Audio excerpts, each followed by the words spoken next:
I'm 30 years old, and I share a house with my sister. It's a 2-floor house, a mother-daughter house, meaning it has 2 kitchens. My sister takes the downstairs, I take the upstairs. My sister isn't home a lot because she often stays with her boyfriend who lives 20 miles away. Like I said, I'm 30. I shouldn't let being home alone ever freak me out. But, admittedly, sometimes it does. This happened on a night that I was home alone in my living room watching a scary movie. My part of the house is an open layout, so the living room, dining room, and kitchen are all one big space. My couch is in the middle of the space, so as I watch TV on the couch, my back is to a large part of the room behind me. So for those a little more easily spooked, it wouldn't be the most comfortable place to be sitting alone watching a scary movie. I'll admit, as I watched in the dark room with nothing but the light from the TV to cancel the darkness of the room, I found myself glancing over my shoulder a lot. I like to think I'm not the only 30-year-old male that does that. But anyway, after the movie, I brushed my teeth, turned off all the lights in the house, then went to sleep. My sleep lasted for about 2 hours. I woke up around 1 a.m., and I wasn't sure why I woke up at first. Then I heard a voice downstairs. It sounded like my sister. It sounded like she was inside the house, so it's not like she was calling for me to open the door. But still, I knew it was my sister's voice. I didn't know what she was yelling up to me though, but I was still groggy and not thinking straight. All I could think was that she must have been calling for me, or arguing with her boyfriend. So I got out of bed and went into the pitch black hall. I turned on the hallway lights and then made my way through the living room and heard my sister's voice again from downstairs. Now I could understand her to be saying my name. I made my way downstairs in the dark, yelling back at her, "What is it?" I looked for the light switch in the foyer downstairs, but couldn't find it. I'm not lying when I say I was groggy as hell. I walked down her little hallway towards her kitchen, find a light switch, and flick it on. The light in the kitchen lights up her little apartment, including her living room.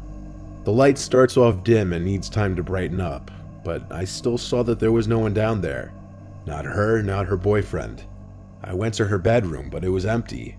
I called her name really loudly one time. No one called back, but shortly after I yelled, I heard something drop to the floor in my sister's bedroom, which I had just checked, and it was empty. I went back up the stairs like a little kid and went back to my bed to where my phone was. I tried to call her a few times, but she didn't pick up. I had myself locked in my room, wondering if I had just hallucinated all of that. Eventually I fell asleep, and in the morning I woke up to text from my sister asking why I called her at 1 a.m. I asked her if she was home last night, and she told me no, she was currently staying at her boyfriend's house. I went downstairs to her bedroom to see what may have fallen down on the floor, but there was not a single object on the floor that could have made that noise. I'm led to believe I hallucinated everything I heard that night, but that's what I want to believe, because the alternative would be much more horrific. But I've never really hallucinated anything else or had any kind of sleep disorders, so how vividly I heard my sister's voice and that sound in her room really freaks me out.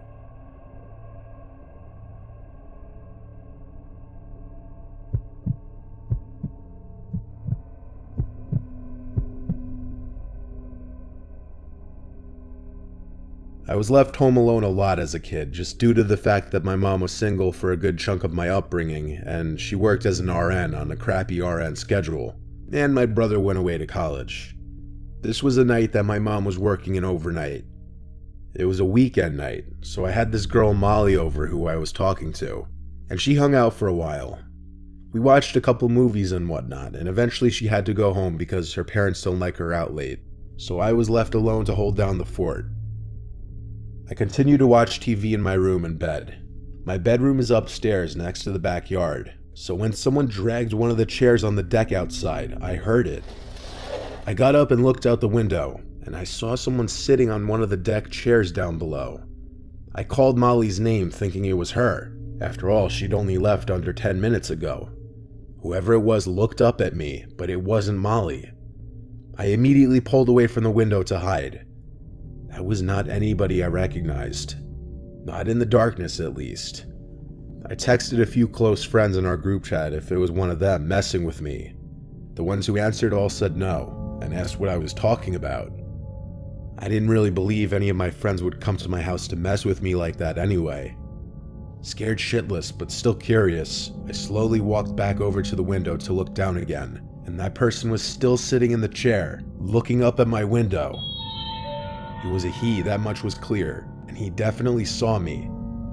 I hurried away from the window again to turn off the TV. I sat in my bed in a ball basically, with my arms wrapped around my knees. I waited in darkness for a while. I didn't even want to turn my phone screen on because I was scared he'd see the light. I didn't even want to move because the window was opened and I feared that he'd hear any movement I made. I wanted him to assume I was just no longer in the bedroom. I waited enough time. It had to be a solid 5 minutes of just sitting there. I highly doubted that man outside could still be there.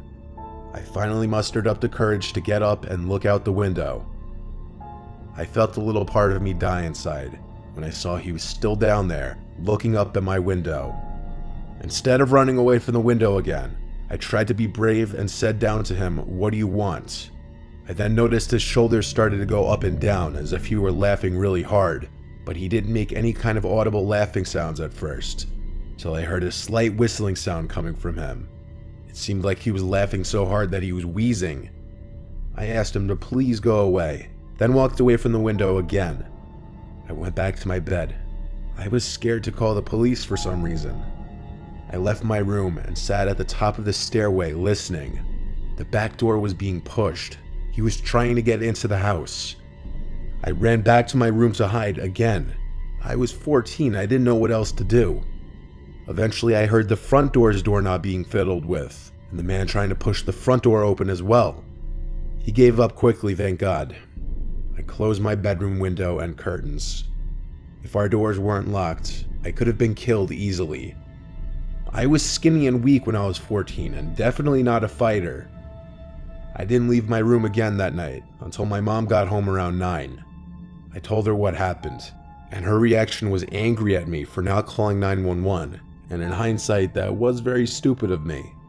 One of the many things I did, or rather didn't do at a young age, that I questioned greatly.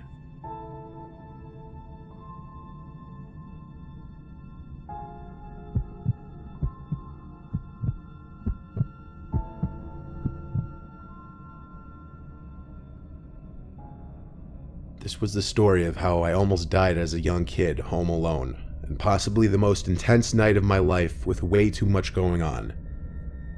We're a family of 5. I was 10 at the time. My older brother was 14, my little sister was 5. It was a Friday night. My brother was out with his friends causing trouble, clearly, because a dreaded phone call came to my parents. All I remember was I was in my room playing a Star Wars video game when I heard my mom start freaking out crying. I got really scared and hurried to see what was wrong. My mom was on the phone with the hospital, calling to inform my parents that my brother had gotten hit by a car. Obviously, we were all shaken and really scared. My brother's leg was broken, but I don't know what else was said on the phone. All I know is my parents hurried to get their coats on and got my little sister from her room and asked me if I was okay to stay home alone. I said yes, and they hurried out to the car and left. I was of course really worried for my brother, but I really didn't want to go to the hospital and see him in any kind of bad condition. I don't think my parents wanted me or my sister to either, but they didn't want to leave my 5-year-old sister home without them. It's worth mentioning my brother recovered just fine, as his injury is no longer relevant to the story, other than it being the reason why I was left home alone on a Friday night. Before my dad left, he was trying to calm down my mom, telling her he was going to be okay. So seeing my dad like that made me feel better. I had a feeling my mom was just being overdramatic like any mom would be. I continued playing the Star Wars game for a couple more hours when I heard the front door open. I had my bedroom door closed. By this point, it was easily past midnight and past my bedtime, so I turned off the TV and PlayStation and crawled into my bed with my Game Boy.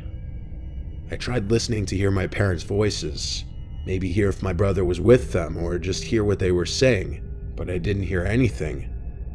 After a few minutes of not hearing them even come up the stairs, I had a feeling something was wrong. I went to my door and quietly opened it, then walked over to the ledge and banister that overlooked the living room. The lights were off, but there were 3 tall people standing in my living room. They weren't my family. I was so petrified that I was frozen for a second before I could quietly walk back into my room and shut the door as quietly as I could in my trepidation.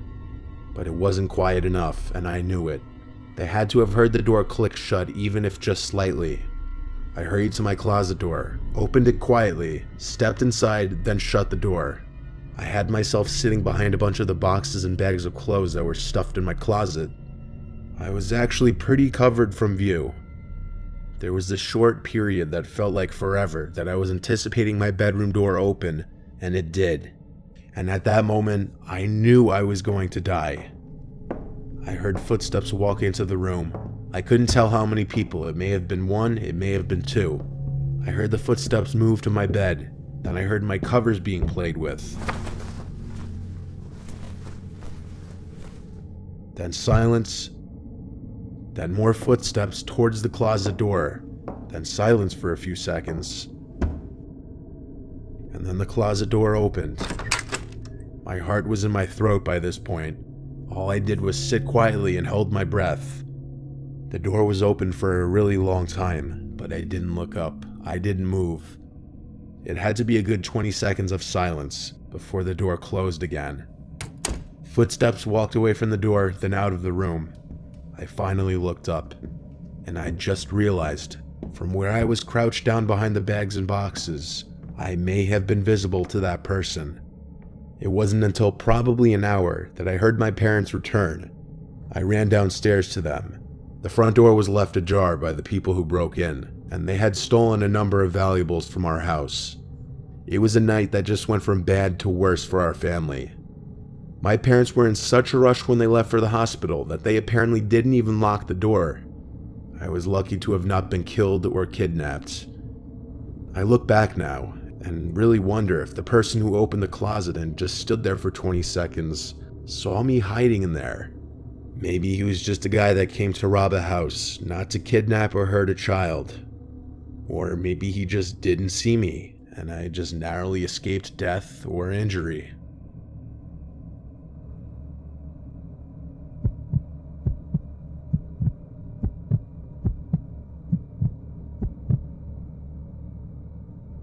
I was home alone for an entire week one time when I was still a teenager living with my parents, which was a rare occasion since my parents don't go out a lot. My mom's rich friend Patty invited my parents on a trip that she was paying for. I'm an only child, so I was left alone in the house. We lived in Newark, Ohio, which is in Licking County.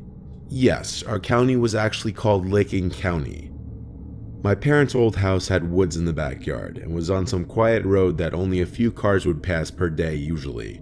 We had a huge deck in the backyard overlooking the woods and a decently large backyard. We even had a little fish pond and above-ground swimming pool. This was on a Thursday night. I remember because I had conversations with friends about plans for the weekend that day. This was in July of 2013. I was out on the deck smoking weed with my speaker playing music. That's about the time it started. I thought I heard a voice from out in the woods. I lowered the music and listened for a little bit. It didn't repeat, so I raised it back up. When the music was loud again, I heard a voice from out in the woods again. This time I turned the music off completely and listened for longer. There was a voice calling from the woods again, confirming I wasn't just hearing things. It was a male's voice, saying, "Hey, over here." It was kind of distant, but not too far. The woods were anywhere from 20 to 30 yards away from the deck, and that's where the voice was coming from. I didn't think in a million years it was someone calling out for me though, rather maybe just some kids playing manhunt or something. The voice called out again, "Hey, over here, we need help." This time I realized the voice was too deep to be a kid. And when a voice yells out, "We need help," obviously that'll always be slightly concerning. I was getting a little bit uncomfortable now, because now I was questioning if these yells were directed at me. Now I heard the voice yell, "Straight in front of you, please come help us." And the voice was coming from straight in front of me in the woods. Now I had a feeling this was directed at me. I reluctantly called back, "Who is that?" And they responded, "We just need help, we're stuck in the woods." I called back, "What does that mean?" And the voice replied back, "Just please come help, straight in front of you." I got out from my seat, walked down the steps of the deck onto the grass, and proceeded towards the woods. I called out, "I'm coming, where are you?" The voice replied instantly, "Right in front of you, I see you." I replied back, "Wait, are you alone or with someone?" There was no answer this time. I stopped in my tracks about halfway towards the woods. I had a bad feeling in my gut about this. I started walking backwards, back towards the house and the deck. I didn't even want to turn my back to the woods, because it took me that long to realize there was something very suspicious about this situation. I made it back to the deck, and the voice didn't say anything else. If they truly saw me and this was real, they would have said something like, "Where are you going?" at the very least. They knew I was onto the situation, but who even knows how many people were in there? Could have been one, could have been three. All I know is getting stuck in the woods makes absolutely no sense, especially if he or they were able to literally see me. Like what? Did their shirt get caught on a branch? I went inside the house and locked all the doors just to be safe. I chilled in my living room for a bit, still high, and I think that's why I was more trusting at first, because of how high and relaxed I was. Then though, I heard the voice again from outside, closer now, definitely in the backyard and not the woods anymore. I heard splashing of water. It could have been the pool or the pond. I hurried to the window to see. I didn't see anyone at first, but then the voice called, "I see you," with a laugh. I noticed him. It was one guy, at least one guy visible. He was hidden behind the pool on the other side, and I could only see his head. It was just too dark to make out anything besides his dark, medium-length hair. I closed the blinds and tried to ignore it. Maybe he'd lose interest if he saw I wasn't entertaining him. He was probably a sick, deranged person who enjoyed messing with people, so I didn't want to give him what he wanted. But my breaking point was when there was a horrible, aggressive banging on the window where I had just closed the blinds, and on the other side, the guy was screaming help. I screamed at the top of my lungs to "Fuck off, you freak, the police are coming." I screamed it over and over, trying to make myself sound crazier than him. I heard him start to laugh on the other side of the glass. His laughing started to fade away as I assume he walked away. I sat back down on the couch, trembling, shaking, out of breath. I sat there for a while, and it seemed like the guy had really given up. I still got a good night's sleep that night because weed helps me sleep. I wonder if I would have handled that situation any differently if I wasn't high though. The situation made me more paranoid about who I opened my door to.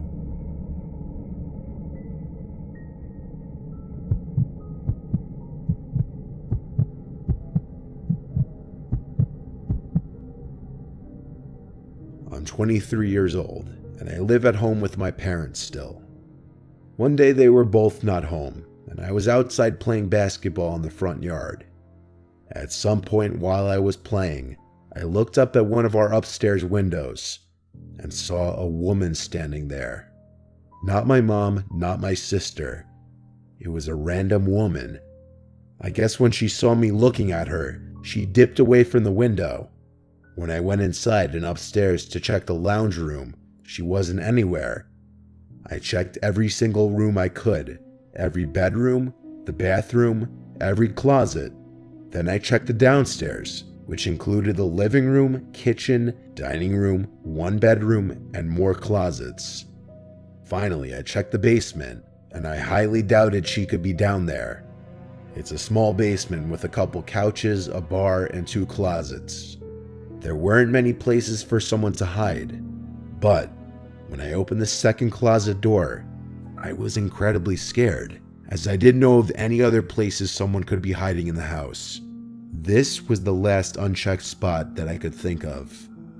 I yanked the door open as if I were ripping off a band-aid, and like I did with the closet before this one, I right away pushed myself into the closet just in case that woman was in there and I'd have the jump on her. But all I pushed myself into was a bunch of coats and coat hangers. I was so confused. I wasn't going to question my sanity though. I definitely saw that woman and I knew it. It wasn't the kind of thing you would just so vividly imagine. I went back to the middle floor and screamed very loud that whoever was in the house needs to get the F out. I actually screamed so loud that our next door neighbor came over and asked if I was okay. I told him that I literally just saw a woman at our upstairs window watching me play basketball. He came in and helped me search again. When we couldn't find her, I was left to assume that she snuck out through the back door, which I did unlock after all when I went to grab the basketball from the yard. So my neighbor left. I locked all the doors, called my parents, and told them the crazy story, and they weren't too thrilled. But they asked me to make sure nothing was stolen. I did just that, and luckily it seemed anything that was worth something was still in place. So now fast forward to that night. I went to sleep after checking the house one more time just for peace of mind. It was hard to fall asleep though. My mind was racing for obvious reasons. Most people can't relate to seeing a stranger at their window inside of their house. But my restlessness helped me out in this situation, and here's why. I was finally starting to drift away slightly. Then I heard some noises from the other side of me. I had the fan on above me, so the room wasn't dead silent, and that's why I didn't immediately turn to my other side at the first sound I heard. But the sound started to sound human-like. I turned to my other side, and there she was, getting out from under my bed. She stood up tall above the bed, and I screamed so loud, louder than earlier before. I jumped out of my bed and tackled her to the floor and had my hand around her throat, asking her who she was. My doorbell rang, my neighbor again. I picked the tall, dirty-looking woman up off the floor and dragged her to the front door with me as she struggled and scratched at me. I still have 2 scars on my right arm from her claws. I opened my front door to my neighbor again, and he let himself in and helped me restrain the woman. This was when I called the police. The whole time we waited for the police, the woman was screaming and cursing at my neighbor and I, threatening us too. The best way to put it, she looked and acted like a meth head currently suffering from withdrawals. When the police arrived, one of the officers knew exactly who the woman was. They had dealt with her multiple times before. Her name was conveniently Karen. It was satisfying to watch her be brought into the back of the police car. I let my neighbor know how grateful I was for him coming so quickly to help. And that night, my mind continued to race. But instead of being completely freaked out, which I still was a little, I felt this overwhelming feeling of satisfaction. And I can't fully explain why.